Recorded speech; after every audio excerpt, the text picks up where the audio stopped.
abnormal. First thing that comes to mind. Think about it. What happens to water when it becomes solid? When it becomes ice. What does it do? What does ice do when you put it in a glass of water? It floats. That's abnormal already. No, not necessarily. Imagine that my hands represent molecules of water. Under normal conditions, they slide over each other, liquid. In gaseous form, farther apart. They don't even recognize each other. Just go up and down. As you reduce the temperature of water, the molecules come closer. Closer, closer, closer. Your intuition, your common sense tells you that the closer they get, the more dense the material gets. Okay? The only thing you can float on water is if your density is lower than that of water. That's why you wear this life vest. So you will float because the density of life vest is lower than that of water. If you wear a life vest, the combined density of your body and the life vest is still lower than that of water. So both of you float. In the same way that a boat floats, a ship floats, a toothpick floats, a piece of wood floats. But what does your common sense tell you when you cool water? Molecules coming together, density going up. But it doesn't sink, it floats. That means the high density of ice is lower than that of water. So, well, chemists studied that and they discovered what's going on. Here's what water does. As you cool water from room temperature, say 25 Celsius, it's cooling. Refrigerator temperature, 10 degrees Celsius. When it reaches 4 degrees Celsius, actually 3.9 degrees Celsius,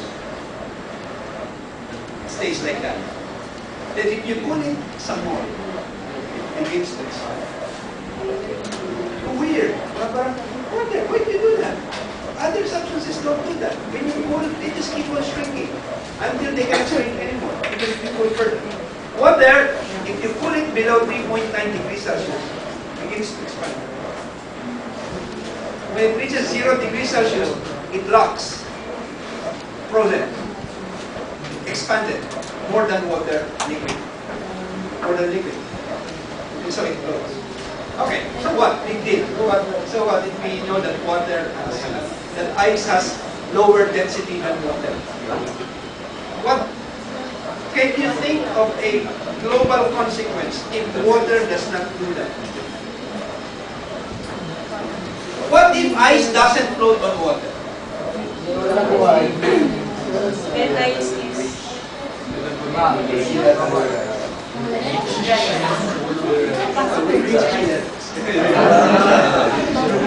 Okay, he said, well, because all the icebergs will sink, then sea level will rise. Okay, that is a consequence, but there is a more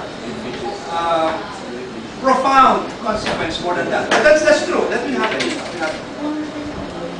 Other than that, the ice in your whiskey will be at the bottom instead of the top. Yes. Pag nag-freeze yung taas ng water, then when the ice sinks, all the creatures will Excellent. Okay. If ice, very good. Please try. That's not the energy natin. Yeah, but you remember. And you remember differently. And you didn't remember. Okay. Write it down on the attendance sheet that you answered that question. Everything will die. Okay? We would not have had a second season after the first week. Because everything would have been crushed by the ice as ice sinks to the bottom of the ocean or to the bottom of the lake. Okay? So anyway, okay, let's move on to the next question. Do you know where your drinking water comes from? Not from the flood. You know it comes from the grocery store in bottles, right? But do you know where it comes from really? Okay, in Metro Manila, let's focus on Metro Manila because in Metro Manila is there are very, very few cities outside of Metro Manila that has a unified water supply system like Maynila and Manila water.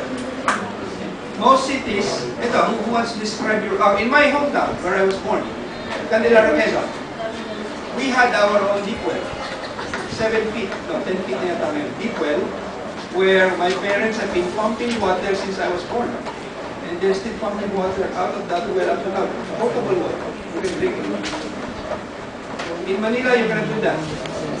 In Parañaque, where my wife grew up, inside Merville, in specific San Benito, they used to have a deep well that is 300 feet deep. That was